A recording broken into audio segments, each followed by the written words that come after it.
Ow. What's up, everyone? Punchy back with Higurashi When They Cry, Chapter 3, Higurashi. What happened last time? Unfortunately, last time we found out that Satoko had actually driven away the consultation center rep who came to check on Satoko and see things. She's still trying to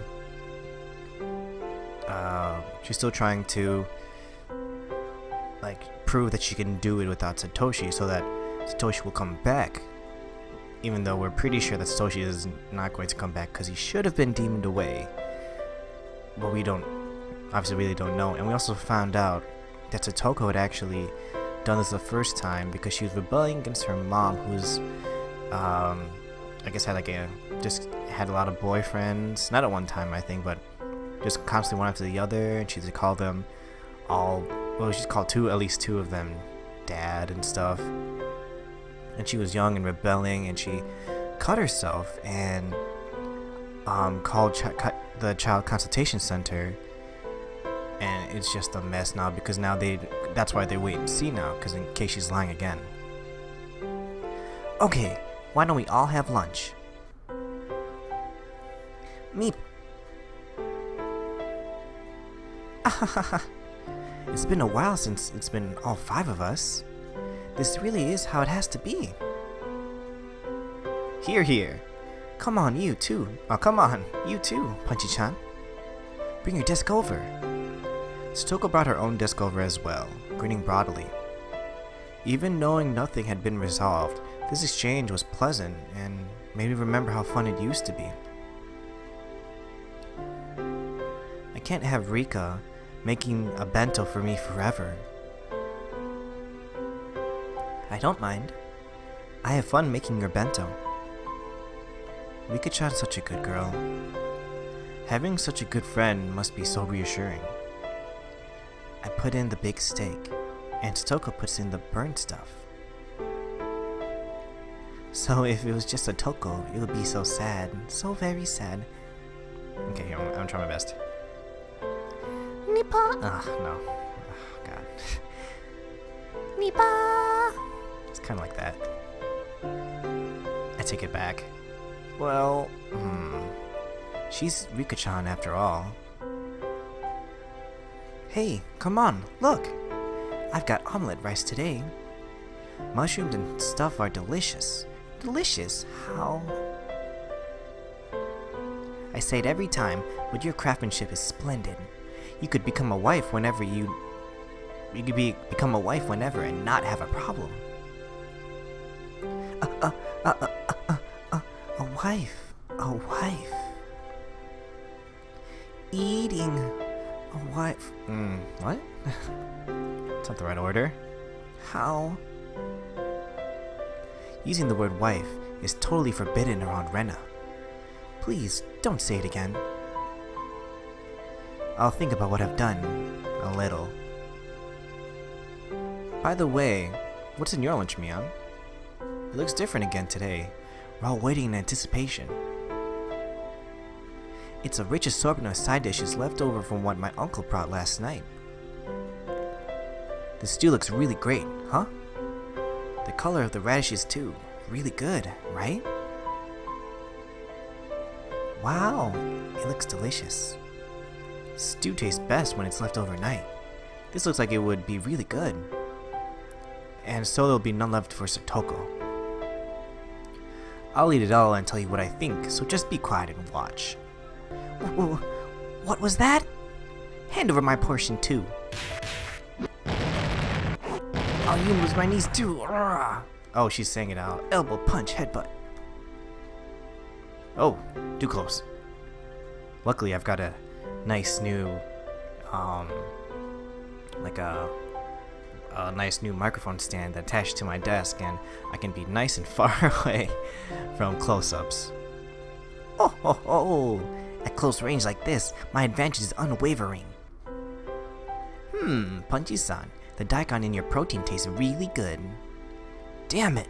Coming right for me from the start and using a combo attack. How humiliating.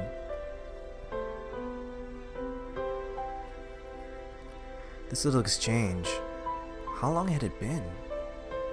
It looked like they'd end up going with the wait-and-see approach, but maybe her uncle had realized he'd gone a little too far and would dial it back now. If her treatment improved a little, wouldn't that be a good thing? Satoko was grinning wider than I'd ever seen as she chomped down on her mouthful of daikon she'd plundered from me. Did it really taste that good? Oh, geez. I know, I'm usually creeped out because Rena or Mion, I think it's all we've ever seen. I have when they have those blank eyes, but this one is scary and sad. Satoko was somewhat cute like that, and just as I'd done many times, I grabbed her head and started petting it. Catch. Smack. Flip flop. Clatter clatter. Huh? Satoko-chan? It was so sudden that for a moment I didn't know what had happened. The back of my hand was stinging. I went to pet Satoko's head, and then she hit my hand? What's wrong, Satoko? Satoko was scratching her head, as though a pimple or something had appeared on it and become itchy. It was so sudden and so unprovoked that I didn't understand what had happened. What's wrong, Satoko? At some point, her body had been covered in a thin layer of sweat, and her breathing had turned ragged. When I pet her head, did she not like it? Was that what it meant? Hey, did you dislike being petted? Once again, slowly, I held out the palm of my hand and brought it close to Satoko's head. The instant the palm of my hand touched her head, there was a shock like static electricity, and Satoko began to howl.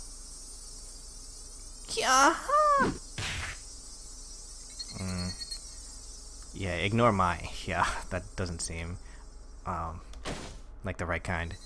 Thud, slam. She grabbed my arm in both hands, and as if fleeing off a snake trying to cling to her, as if trying to throw away something dirty, she threw it violently. It happened too suddenly for me to react. I hit the desk behind me, and both it and I fell to the floor. The classroom fell deathly silent.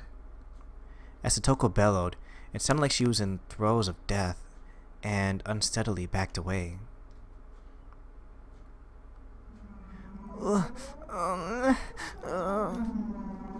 Then she threw up the food she'd just eaten. Oh, that's what it was. She vomited it all back up. Splish, splat. The sound of Satoko's vomit hitting the floor rang through the classroom. Are you okay, Satoko? You seem sick.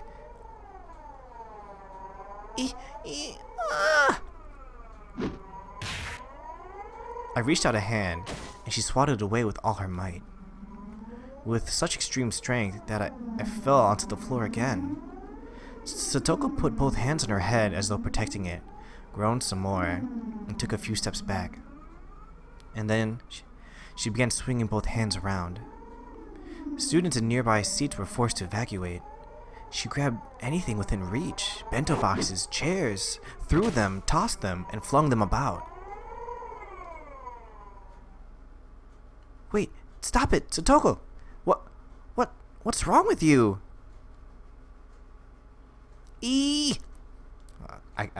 God. This is a pretty serious part, but I can't seem to take time, really accentuate how Satoko's feeling. She screamed out as if Mian's words had caused her physical pain. No one spoke a word to her. All the students were withdrawing behind us, leaving Satoko alone in the corner of the classroom. Around her, their desks and chairs all over the floor, bento lay scattered. It was terrible. All I could hear was Satoko's ragged breaths and the voices of the cicadas. I'm sorry. The strings of tension loosened around Satoko.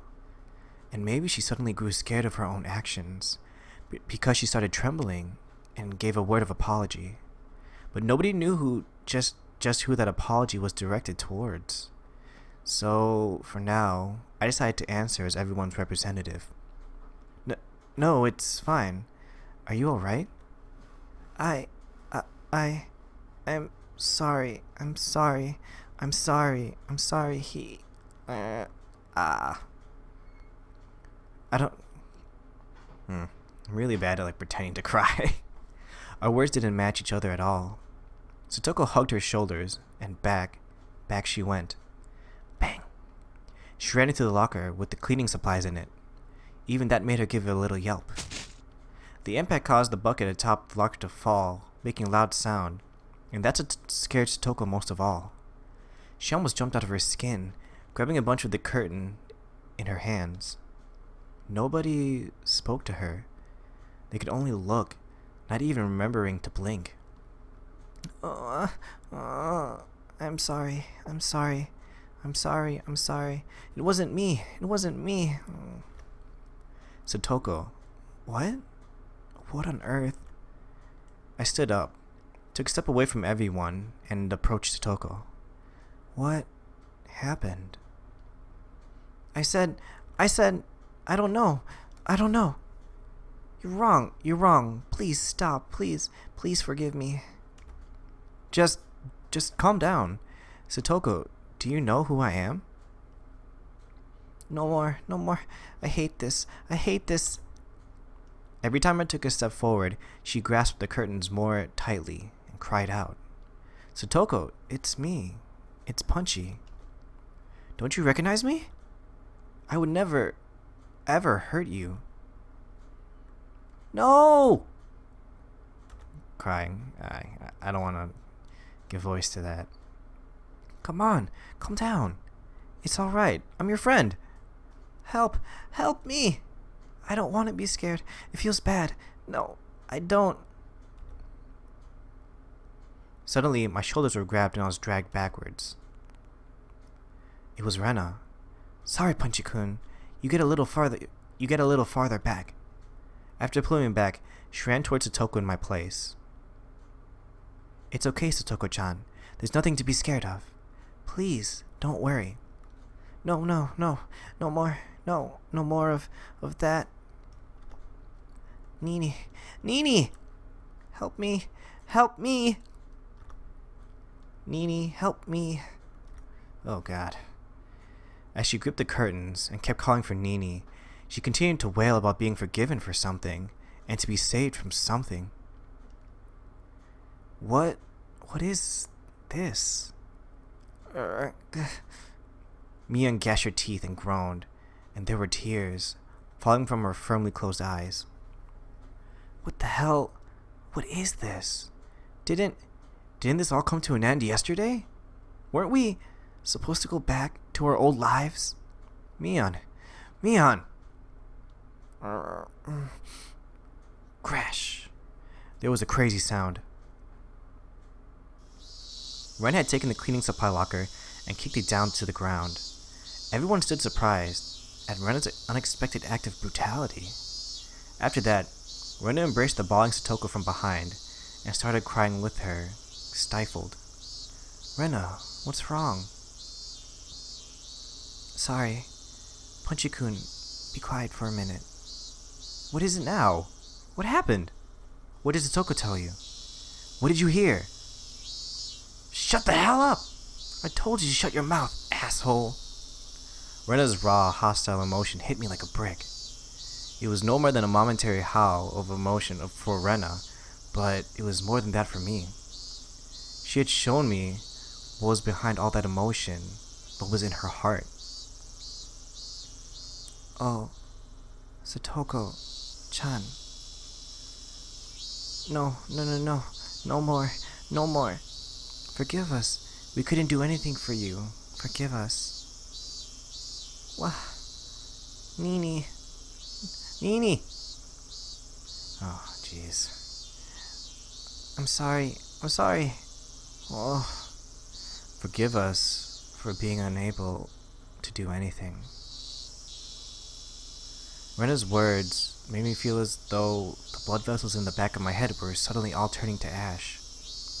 My vision grew distant, blurred with gray, and the world lost its color. I thought we could save Satoko.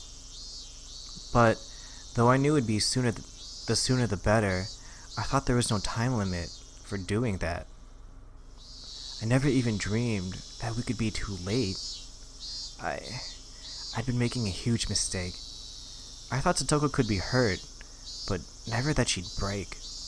It was such a huge mistake. People, they break. Thinking they don't is absolutely absurd. We needed to save Satoko. We needed to save her before she broke. That fatal lapse in awareness had brought it on. Whose fault was it? That went without saying. Mine. No. Ours. We all took on the duty of saving Satoko, but we were negligent to the point of laziness. In that sense, this was the inevitable result. Even if this didn't happen today, and it happened tomorrow, or the day after, or next week, we would have just sat around doing nothing until that day. So this was the obvious result. I slumped down to my knees, just as Mia and Rika-chan had done. I too closed my eyes tight and couldn't stop myself from sobbing. Where's the teacher in all this? There she is. What is all that noise? Wait, what's happened? The teacher came, and her face screwed up at the terrible spectacle before her. The instant she realized the teacher was there, Satoko went through another complete change. She wiped her face with the curtains, and like nothing happened, smiled. Hoju-san, what on earth is going on here? Ho ho ho ho ho ho. I just got in a little squabble with Rena-san is all. We went a little crazy over our lunches, right?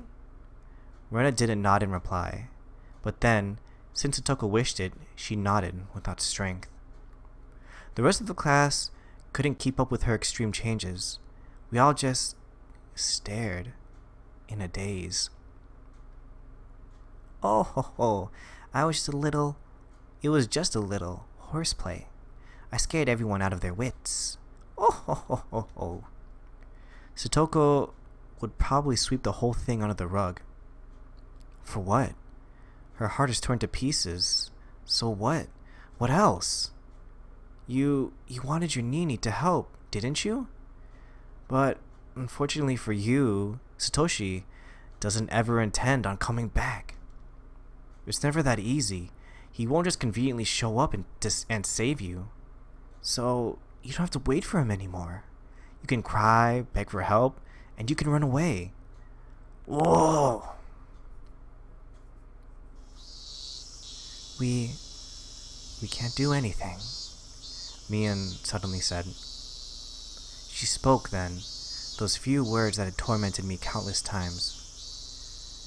Those words were a spell, and when I heard them, my whole body suddenly regained its calm. My emotions all slipped away like they'd never been there, like a wave departing. And then, the world's color flipped inside out. Whoa! New music? I assume this is like some sort of panic music. Alright. My field of view expanded. My head grew remarkably cold, and I felt like my mind's volume had grown even wider than the classroom we were in. At the time, my soul was doubtlessly no longer in the small, petty vessel of my head, but floating in the air a little above it. It was a mysterious feeling of release. I broke free of the cramped confines of my skull and stretched out my roots in all directions, as far as I wanted to. It was a strange feeling, and one I'd never ever felt before. An odd sense of exhilaration. My sharpened senses caused me to transcend. My mind was sharper than a knife's edge, and I immediately decided that spending the time to let myself be crushed with grief would be an absolute waste. I erased all the garbage information from my brain. I expelled the pointless emotions presenting obstacles to action. Mion, you curse it all you want. Curse our powerlessness as much as you want. Huh? If I could have taken back what had happened by crying about it, I'd have cried all day. But the fact was, this was how things had turned out. I couldn't take back what had happened. The top priority, then, would be to prevent the situation from worsening further and to sever the chains of misfortune. Until today, I'd been looking at things so narrow-mindedly, I could scarce believe it. To save Satoko, the only thing to do was to save Satoko. That's the only thing I thought about.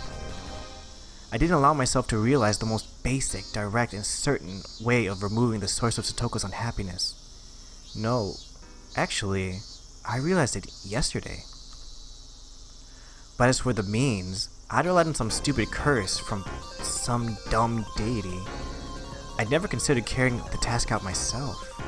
I would obliterate Satoko's uncle. There were plenty of ways to do it. This was a task that held infinite methods. Ironically, the method of saving Satoko required mostly money. But the method of killing that man pretty much took no money at all. I could kill him with the least amount of investment. The least amount of money suited him. It was only the weight of his life. I kept eliminating needless, worthless information from my head, replenishing it with only the knowledge I'd need to achieve my goal. I used every cell in my brain to think about how I'd kill him. The way I killed him didn't matter. I would allow any method from whatever time and whatever country as long as it ended in a quick and certain death. If I were to have an additional condition, it would be to not get caught. Removing him was an act designed to return the peaceful times we had with Satoko. If I was arrested in exchange for the removal, then we might as well have killed each other. With only him gone, we'd go back to our normal lives. That was my supreme objective. My ultimate goal. Kill him, definitely. But definitely don't leave evidence either. Two alternatives at odds with one another. The condition of not leaving a trace back to me automatically narrowed the number of murder methods. No witnesses was an absolute must. Fortunately, given the right time in Hinamazawa, there would be nobody around. I mentally reconstructed the land around Satoko's house. The number of pedestrians, different at different times. The movement algorithm of the neighbors. Would I lure him out or charge at him? What would my weapon be? When and where would I carry this out? Where? It needed to be somewhere I wouldn't leave a trace. When?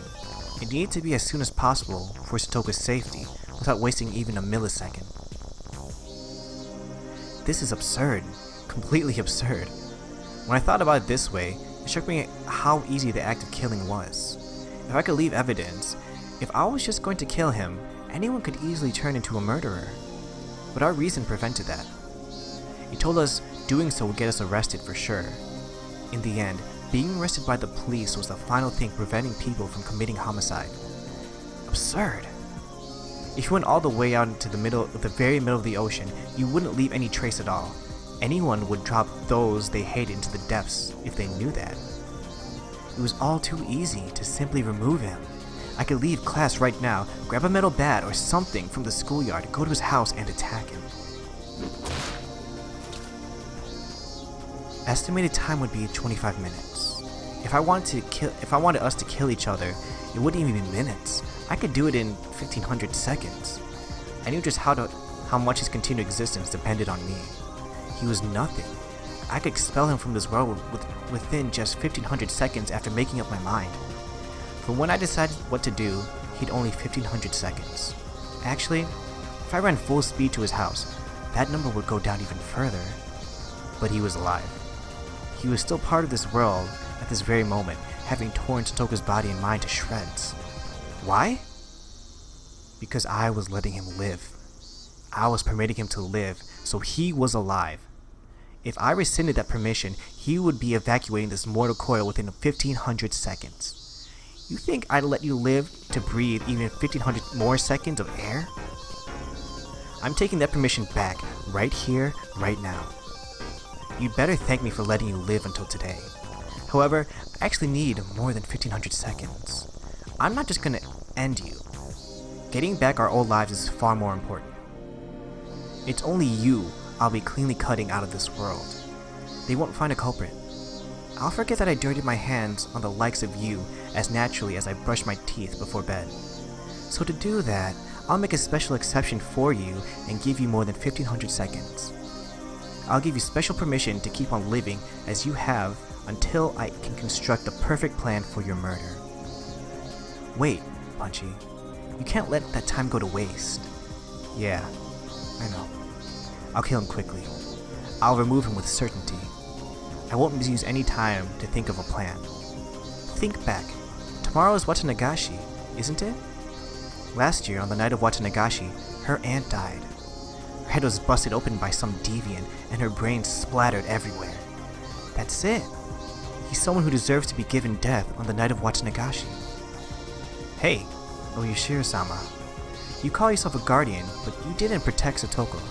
Cursing Satoko's family for the damn stuff is your own business, but now you've made Satoko unhappy when she didn't have anything to do with it. I, Punchy Mirabara, hereby denounce you, the guardian deity of Hinawazawa, a failure. We don't need you. Go back to the deepest, darkest part of your shrine this year. Besides, if you just cursed and killed both her aunt and her uncle last year, none of this would have ever happened. The curse this year, it's not on you. I'll be the one deciding. It won't be the three families controlling the serial deaths behind the scenes. No, not some vague people who I can't tell if they're buffoons or not. This time, I'll be the one to deliver divine judgment. So don't get in my way. Just watch. Stay quiet and watch.